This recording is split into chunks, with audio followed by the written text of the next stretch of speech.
Chers amis, bonjour. Ici Madeleine Tessier, fille de la sagesse.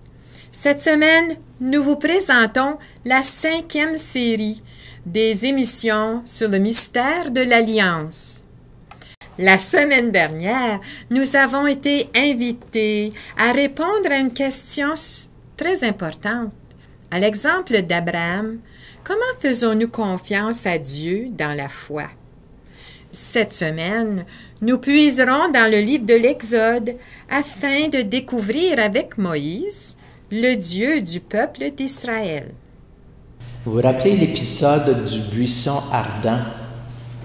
C'est un moment de grande importance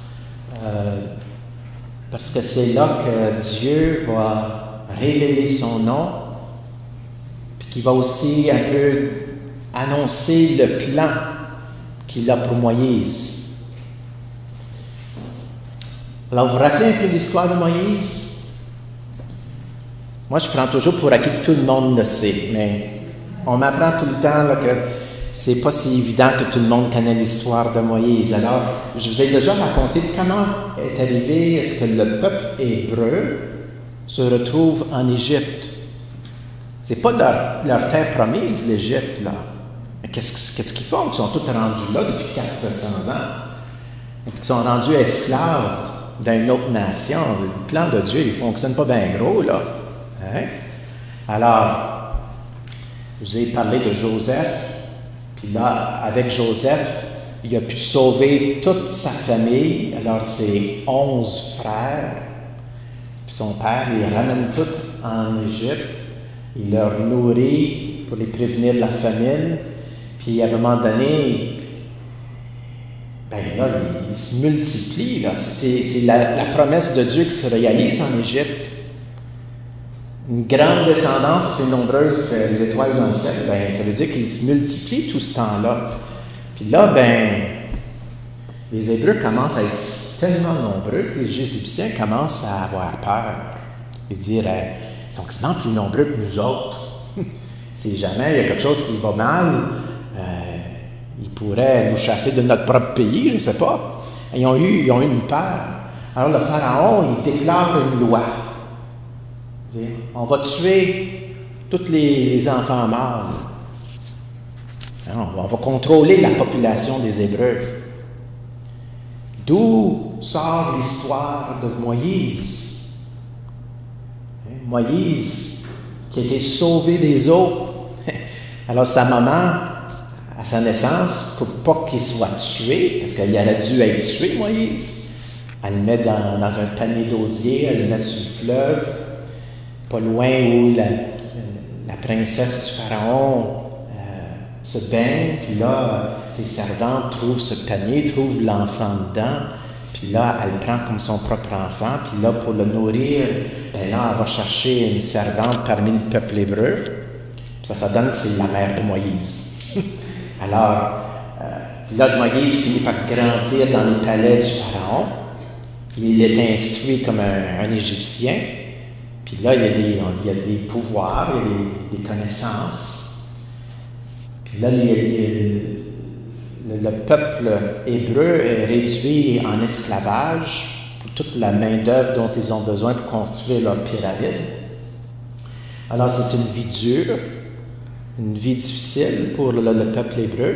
Et là, Moïse, à un moment donné, il voit des injustices qui se font des Hébreux, de ses frères. Lui, il apprend à un moment donné qu'il est hébreu.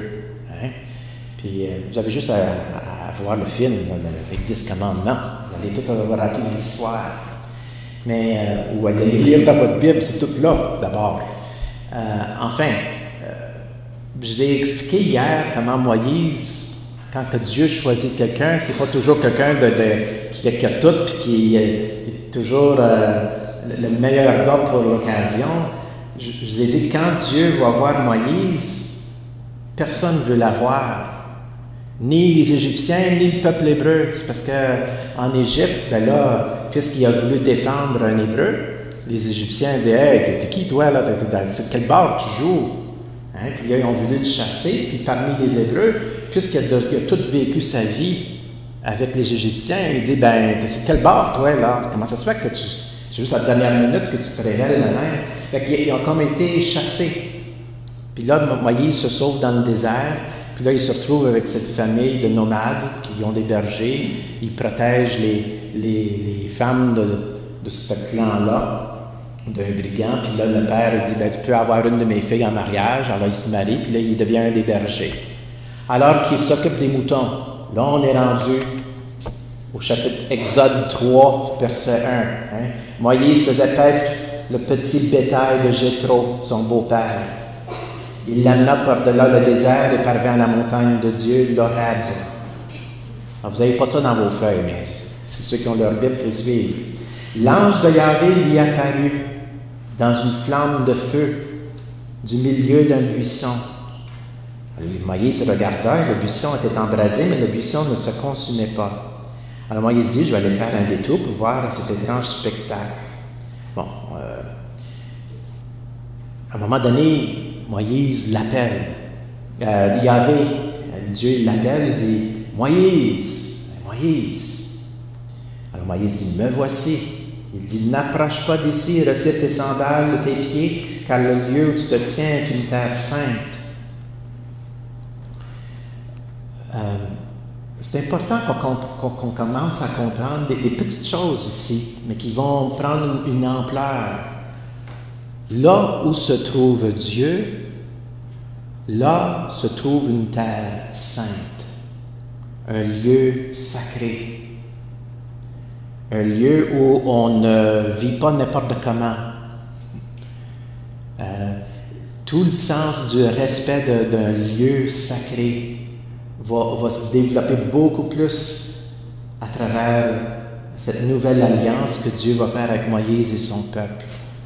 Alors, la notion du sacré, d'un lieu sacré. Alors, n'approche pas d'ici, retire tes sandales, que le lieu que tu te tiens est une terre sainte.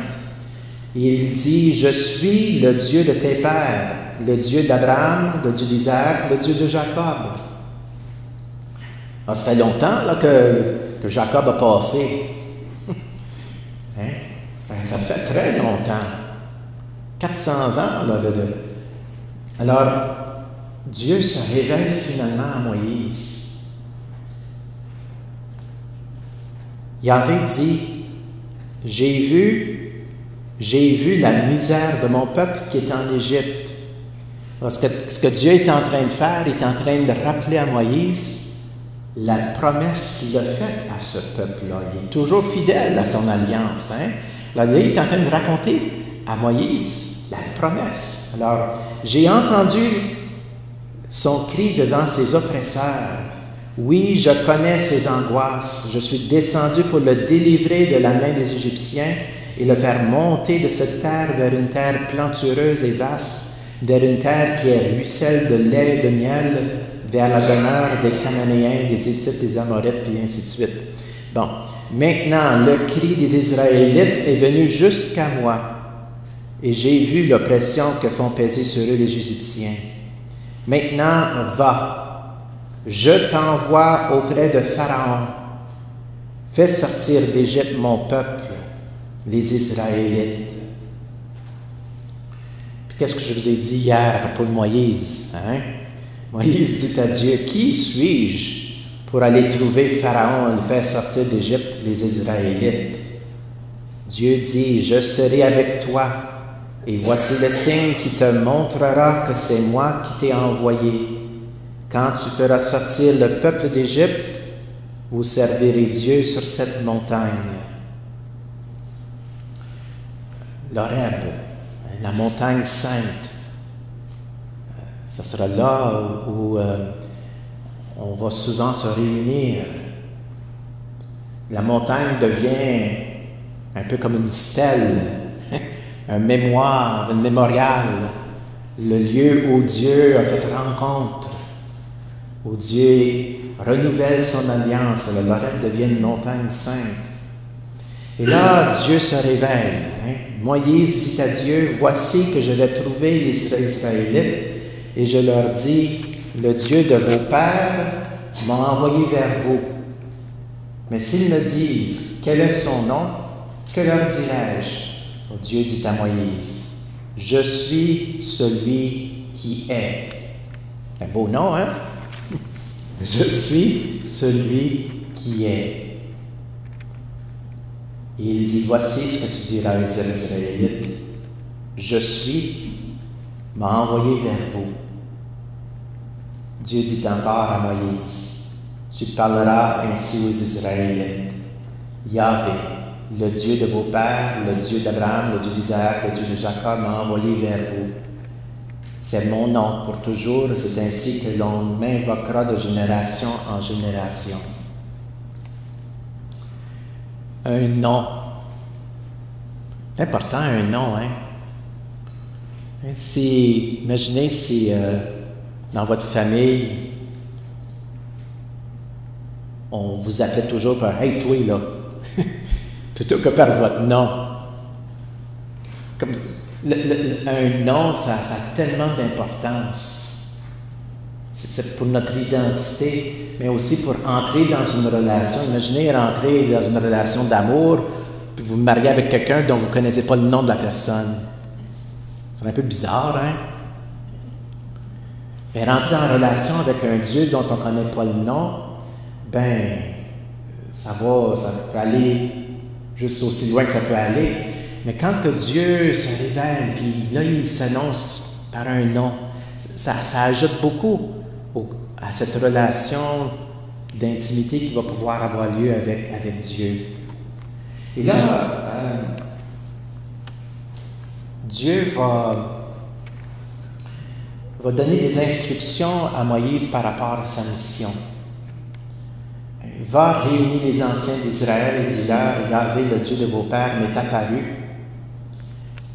le Dieu d'Abraham, d'Isaac et de Jacob. Il m'a dit, je vous ai visité et j'ai vu ce que vous avez fait en Égypte. Alors j'ai dit, je vous ferai monter de l'affliction d'Égypte vers la terre des Cananéens.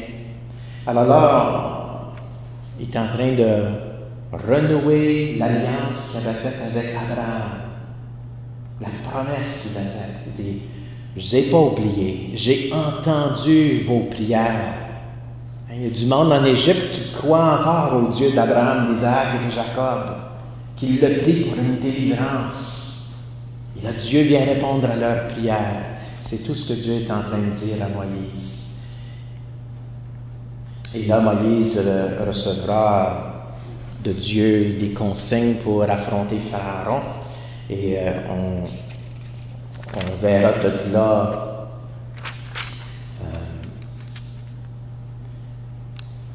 la place que Aaron, son frère, va jouer comme porte-parole, parce que Moïse a de la misère à parler.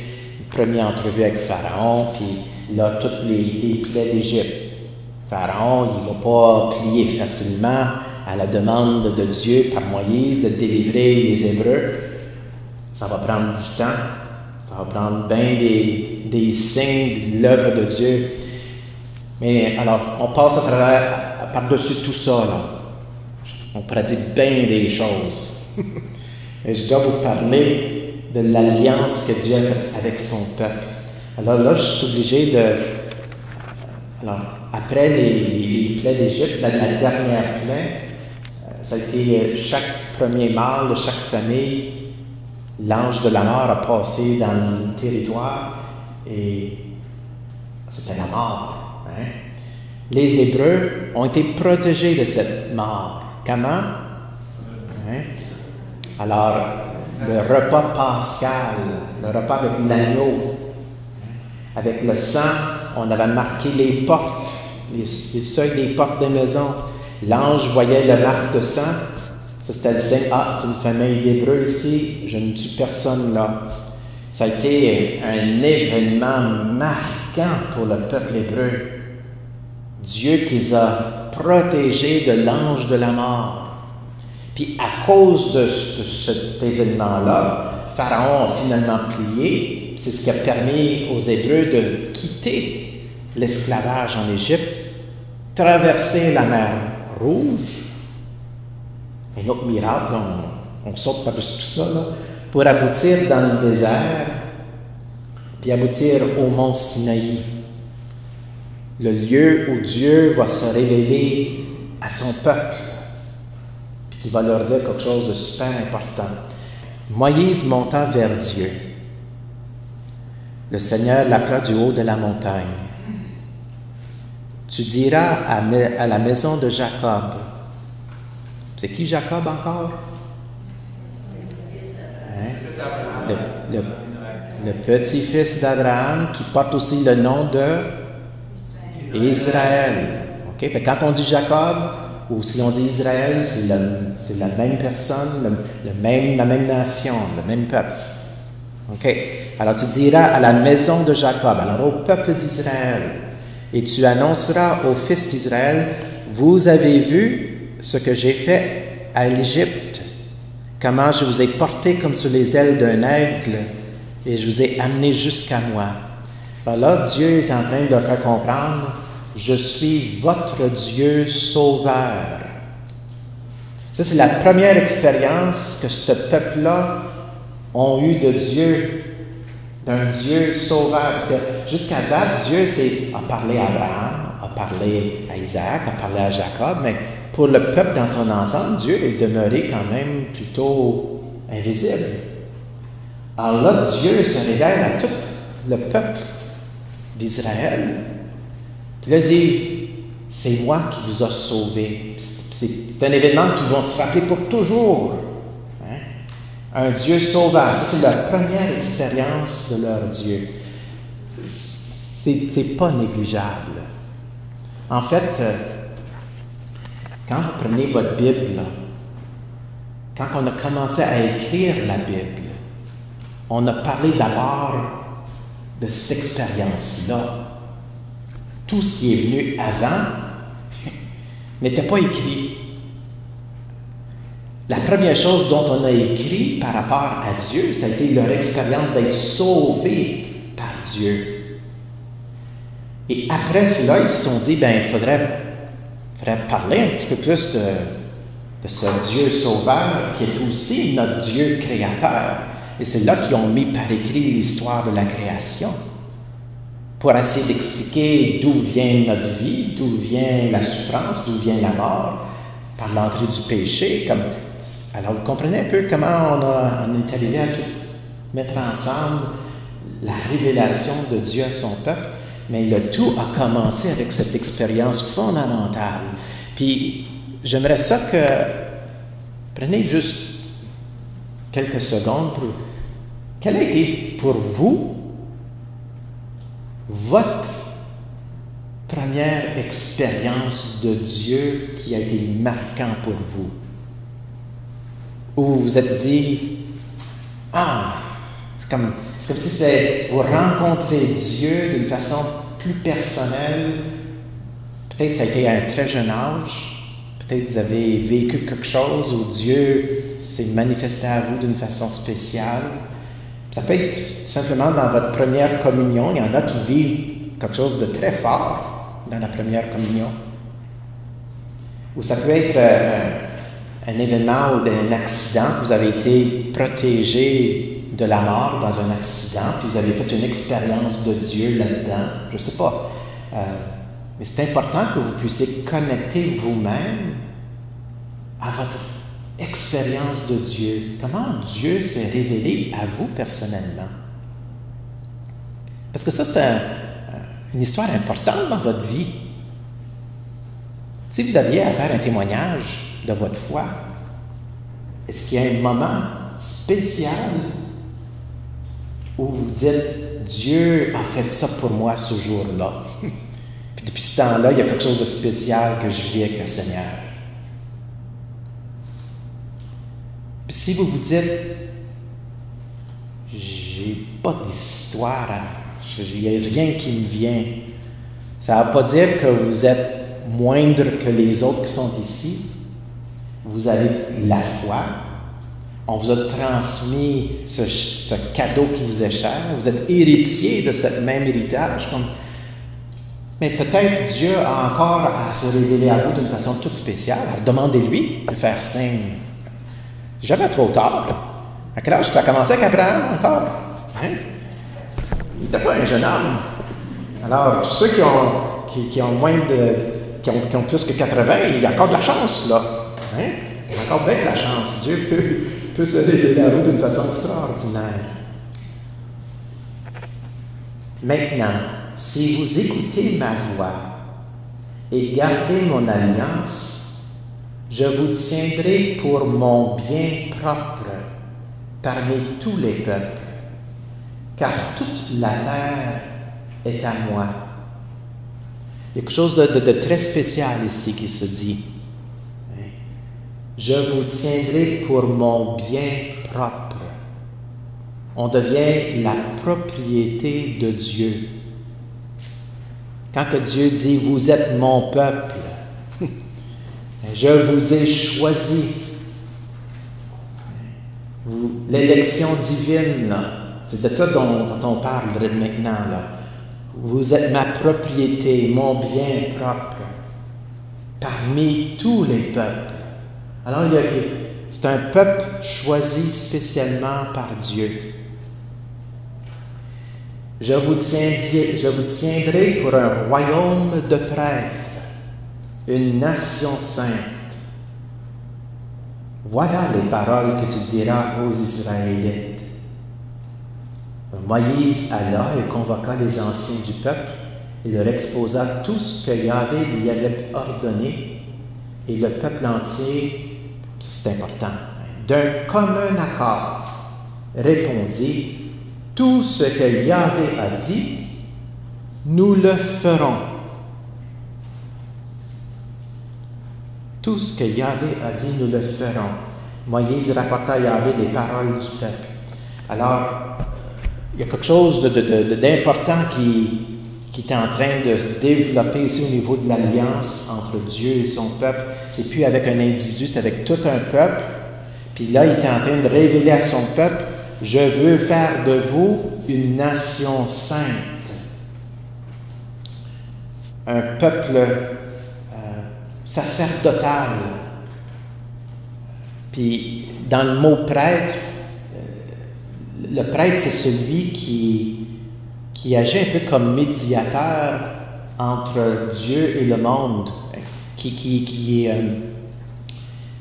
offre le culte, dans le sens qu'au nom du peuple, le prêtre offre les prières du peuple, offre le sacrifice, pour plaire Dieu. Alors, le prêtre joue un rôle important, mais là, il dit: je fais de vous tous, comme nation, une nation de prêtres. Quand vous êtes baptisés, est-ce que vous vous rappelez les paroles par votre baptême, vous êtes fait prêtre, roi et prophète? Mais ça découle d'où, toutes ces paroles-là? Ça vient d'ici, de l'alliance sinaïtique, l'alliance que Dieu a faite avec son peuple au Sinaï. Ça date de loin, mais c'est important qu'on comprenne toute l'ampleur des paroles de Dieu ici à son peuple. C'est un autre livre, le livre du Deutéronome. Alors, on répète des fois un peu l'histoire, on répète des choses importantes. Voici ce qu'on dit par rapport à comment Dieu a choisi son peuple. Car tu es un peuple consacré au Seigneur ton Dieu. Est-ce qu'ils ont à se péter les bretelles parce qu'ils sont spéciaux, les autres? Et voici ce que Dieu dit. C'est toi qui l'as choisi pour être son peuple, son domaine particulier parmi tous les peuples de la terre. Alors, si le Seigneur s'est attaché à vous, s'il vous a choisi, ce n'est pas que vous soyez le plus nombreux de tous les peuples, car vous êtes le plus petit de tous. C'est par amour pour vous et pour tenir le serment fait à vos pères que le Seigneur vous a fait sortir par la force de sa main et vous a racheté de la maison d'esclavage et de la main de Pharaon, roi d'Égypte. Tu sauras donc que c'est le Seigneur ton Dieu qui est Dieu, le vrai Dieu, le Dieu vrai qui garde son alliance et sa fidélité pour 1000 générations à ceux qui l'aiment et gardent ses commandements. Écoutons maintenant un témoignage. Cécile Desrosiers veut nous dire comment elle vit son alliance avec Dieu dans son quotidien. C'est de servir mes frères et mes sœurs dans l'amour, C'est ça. être disponible à les servir, à aller vers eux, à offrir mon sourire, à offrir mon encouragement, à offrir le service que je pourrais leur faire, leur rendre, et de remercier le bon Dieu pour ce qu'il me vient de me donner, pour mieux les servir. Merci, Cécile, de nous avoir partagé comment tu vis ton alliance avec Dieu au jour le jour. Et merci, mon Seigneur, de nous avoir fait prendre conscience que nous appartenons en propre à Dieu. Il s'occupe de nous de façon unique et particulière. C'est lui qui, au fond, dirige chacun de nos pas et facilite notre progrès dans la vie spirituelle. Merci à tous de votre fidélité et de nouveau, nous vous invitons à revenir la semaine prochaine. Au revoir.